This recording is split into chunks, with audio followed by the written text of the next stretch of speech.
I trattamenti contro le zanzare stanno uccidendo interi alveari. L'allarme arriva dalla maggiore associazione apicoltori, che conta oltre 2.500 iscritti nelle 7 province venete. Voi avete problemi anche per quanto riguarda il trattamento contro le zanzare, quindi anche con i comuni. Sì, purtroppo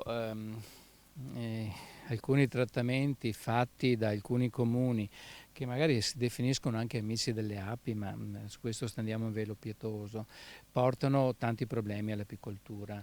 Noi abbiamo dei casi nel Veneto in cui le amministrazioni hanno affidato a delle ditte specializzate i trattamenti, passano con i cannoni, sparano magari in piena fioritura di tiglio dei piretroidi che rimangono lì per alcuni giorni e quindi non uccidono solo le zanzare, uccidono soprattutto gli insetti impollinatori, quindi non solo le api ma i bombi e di tutto. Sotto accusa l'irrorazione smodata degli insetticidi senza alcun accordo con il mondo dell'apicoltura.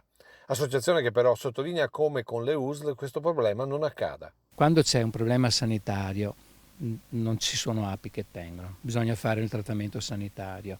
È buona norma, in genere le ASL lo fanno, quando hanno questi casi coinvolgono gli apicoltori della zona trattata, gli fanno chiudere gli alveari e lì c'è un trattamento sanitario. L'appello è quindi rivolto ai comuni e ai privati per una maggiore comunicazione con il mondo dell'apicoltura, indispensabile per l'impollinazione e prima sentinella ambientale.